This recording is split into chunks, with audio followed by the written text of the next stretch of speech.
Nous sommes le 18 mai 2020, voilà maintenant 2 ans que nous sommes organisés, puisque c'est notre troisième réunion plénière, et c'est pour nous une occasion très importante dans une situation d'une extrême gravité de faire le point sur les propositions qui sont formulées dans le rapport, une réflexion structurée autour de deux grandes questions, l'une sur la crise du multilatéralisme, l'autre sur l'urgence africaine. Il me semble que la grande question qui se pose aujourd'hui pour tout le monde, c'est comment va être le monde d'après le virus. Mais fondamentalement, cette crise va servir d'accélérateur aux tendances qui se dessinaient déjà avant la crise.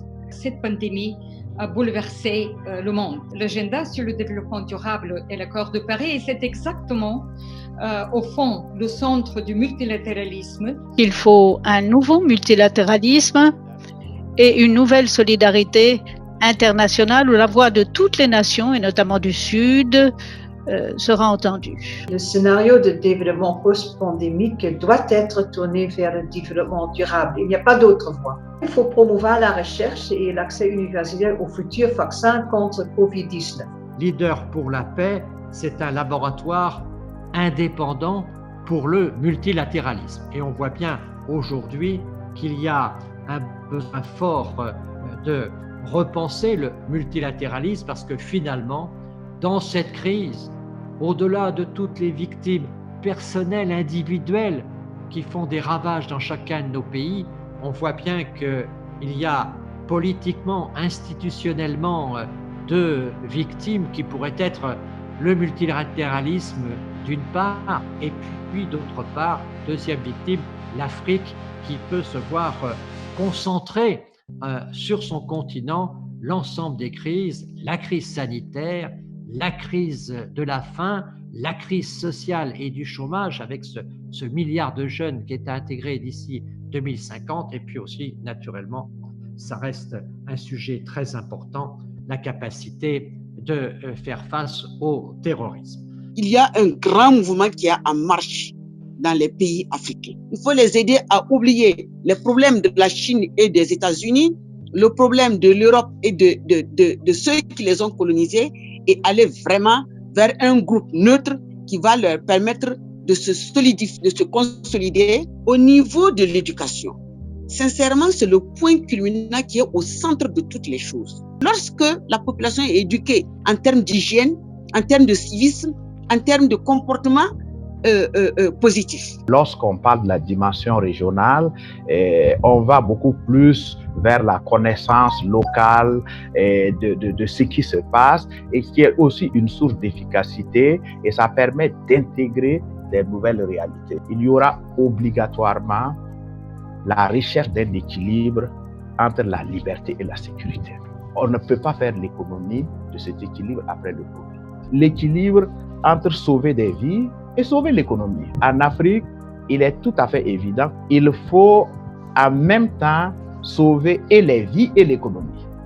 Parce que ne pas chercher à sauver l'économie, c'est perdre des vies. C'est vrai que l'Afrique souffre, il y a beaucoup de soucis en Afrique, mais il y a des success stories et des modèles qu'on pourrait aussi dupliquer pour le reste de l'Afrique. On a besoin des gens et surtout des Africains eux-mêmes pour rétablir et établir ce pouvoir de dialogue en Afrique. Je crois que nos amis africains doivent plutôt s'inspirer de cet état d'esprit pour chercher leur propre modèle de développement. Pour essayer de réfléchir aux contours d'un projet africain. Les problématiques auxquelles doit faire face la jeunesse africaine sont une préoccupation majeure. Il appartient aux jeunes Africains de trouver les alternatives nécessaires pour relever les défis auxquels ils vont faire face. On a réfléchi à un projet efficace qui mobiliserait l'immense expérience que constitue Leader pour la paix au service de cette jeunesse africaine. Pour donner corps à cette idée, on propose de créer une plateforme digitale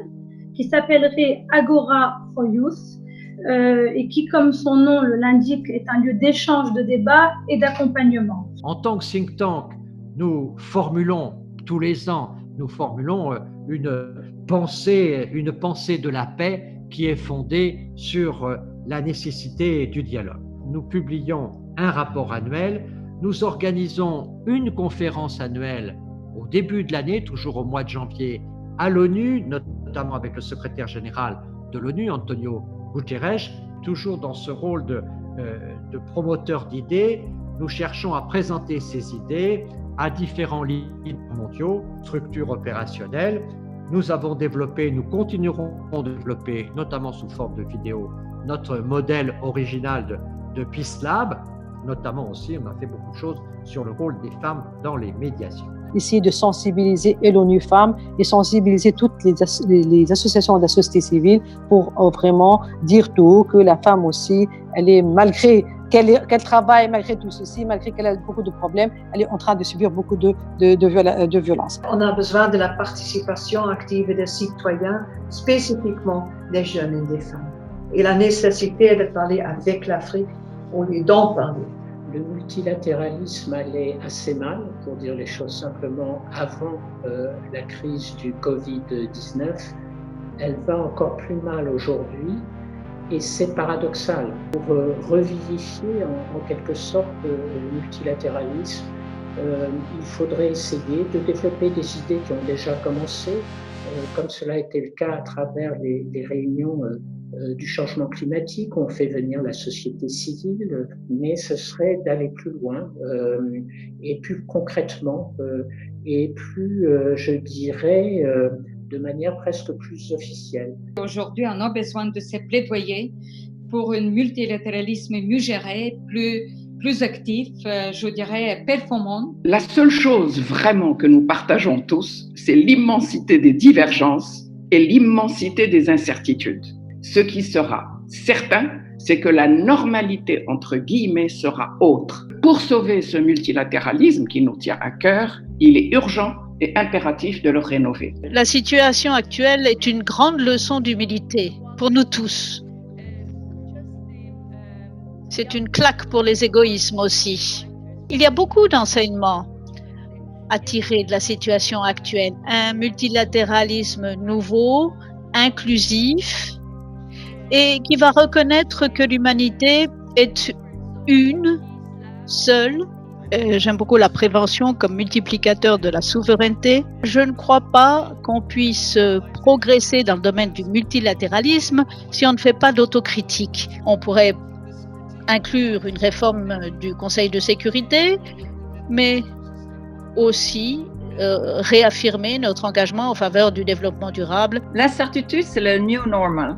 On a un rôle de défense des libertés, de l'état de droit et des open society. Je vois aussi que la crise est une opportunité. Je vois aussi une solidarité. Le contrôle effectif de la pandémie de Covid-19 ne sera possible que grâce à la solidarité et à la coopération au niveau mondial. Le secrétaire général des Nations Unies et bon nombre d'États membres ont lancé un appel en faveur d'une trêve des conflits un peu partout dans le monde. Les grandes puissances ne devraient pas regarder de haut les pays plus petits, mais les traiter sur un pied d'égalité. Les organisations internationales ont eu un rôle qui a été bien limité, trop limité. La sécurité alimentaire va avoir une importance croissante, mais aussi les équipements de protection, les fournitures médicales exigent qu'il y ait une coopération internationale très étroite. Il faut que ce mondialisme, comme on pourrait l'appeler, soit frappé au sceau de la collaboration. Nous avons également développé notre université itinérante de la paix, une demande de l'ONU pour travailler sur une idée très importante d'école de la paix pour aider les jeunes leaders à être mieux formés au travail de paix. La paix ne tombe pas du ciel, il faut la travailler. Le prix de l'initiative pour l'esprit de paix dans les structures de la petite enfance, la dangerosité de la situation d'aujourd'hui, elle est universelle. La politique sait lever la haine, hélas, elle ne sait pas l'arrêter. Que nous puissions nous mobiliser pour l'Afrique, mais sur un projet africain pour l'Afrique, c'est-à-dire vraiment qui partent du terrain avec notamment une part importante des femmes et des jeunes. Le plus grand dommage, c'est dans l'esprit des gens le moral et la mentalité. Notre mouvement a toujours mis l'accent sur dialogue, éducation et débat ouvert et concertation. Le risque d'explosion sociale due à une crise économique patente est devenu important, est devenu très important dans toute l'Afrique. Le risque le plus lourd qui pèse sur l'Afrique, ce n'est pas le Covid, mais les gens risquent de mourir beaucoup plus de faim que de la maladie. Nous, en Afrique, tout ça est loin. Le premier urgent besoin, c'est l'alimentation. Donc, il est urgent qu'on puisse se pencher sur la sécurité alimentaire dans cette région. Je pense que nous avons, nous, leaders pour la paix, une occasion d'offrir au moins une réflexion sur une sortie de crise qui nous permettrait d'en tirer les bonnes leçons. Nous puissions dessiner et aider à redessiner un monde où il y a davantage de collaboration. Est-ce que cette crise nous offre pas aussi une occasion, un moment d'arrêt sur les grands conflits pour se poser les bonnes questions? La pandémie devrait être considérée comme une menace contre l'humanité, comme les conflits et les circonstances internationales actuelles. Je crois que la guerre froide va être livrée entre deux grandes puissances et pas deux blocs. Il faut que tous les pays, les riches et les pauvres, ceux du Nord, ceux du Sud, nous devrons tous unir nos forces pour faire tout ce qui est en notre pouvoir pour empêcher que cette guerre tiède ne devienne une guerre froide et une guerre encore plus sérieuse. Le moment est venu de redonner vie à la société civile. Il est plus efficace de trouver des solutions aux problèmes dans le cadre multilatéral que unilatéral, de revenir à l'esprit du mouvement des non-alignés. Je vois une possibilité de mobilisation où nous pouvons avoir un rôle des sociétés civiles, des jeunes Africains, des femmes. Et notre rôle, c'est pas seulement de soutenir la recherche. Le problème fondamental, ce sera la distribution équitable.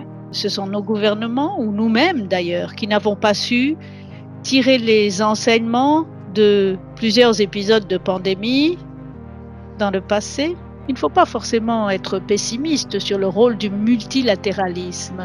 La pandémie du Covid-19 est une occasion de coopérer, de réfléchir au vaccin. To my mind, this is the biggest crisis the international society has faced since the Second World War. Je crois que pour les pays qui ont de grandes populations ou des pays qui n'ont pas de système de santé très développé, il est très important de voir comment l'on peut agir. Et croyez-moi, dans beaucoup de pays africains, il y a un recul de la démocratie et des droits de l'homme. Quel que soit ce que nous voulons imaginer comme aide à l'Afrique, il faut que nous puissions conjuguer nos efforts pour améliorer la sécurité alimentaire dans ces pays et desserrer l'étau de certains gouvernements véreux sur la population. Les droits de l'homme, la lutte contre l'impunité et la lutte contre la corruption sont des éléments et des conditions indispensables de la paix. Tant que la population n'est pas prête au multilatéralisme, on n'arrivera pas à faire reprendre et à faire développer ce multilatéralisme. Rénover le multilatéralisme, moi je dirais même, puisque quelqu'un a dit qu'il faut être courageux, il faut le renommer, parce que le mot lui-même, dès qu'il est prononcé, il provoque des réactions négatives. Nous faisons face à un fléau qui ne sait ni lire ni écrire, mais qui est présent dans tout le monde. Quand on parle du multilatéralisme, il faut dire que c'est le système des Nations Unies. Il faut le renforcer, le défendre. Nous n'acceptons pas que ce soit une espèce de guerre entre deux qui remplace tout le système onusien. Et nous croyons que nous avons une responsabilité aussi pour faire face au futur du monde. La création d'une école de la paix au niveau de l'Union africaine, de sensibiliser à la question de la paix, mais également à les sensibiliser au multilatéralisme et repartir avec une nouvelle génération dans le cadre d'un nouvel esprit, un esprit réinventé, un esprit renouvelé. Pendant 45 ans, toutes les organisations ont été focalisées sur la liberté, sur ouvrir. Il s'est installé progressivement une inégalité dans le monde et que ces populations, à un moment donné, ils ne croient plus gérer les déséquilibres qui ne peuvent pas devenir permanents et les faire par la négociation. Notre organisation a un rôle de donneur d'alerte. Nous devons jouer notre rôle de lanceur d'alerte en disant qu'il y a un risque important de crise économique grave en Afrique. Si on dit coopération, on dit forcément respect des nations et respect de la culture de ces nations. Les gens qui représentent une communauté internationale, mais qui n'est pas une communauté internationale institutionnelle, mais qui est une communauté internationale libre et fait de gens qui ont des choses à apporter de par leur expérience.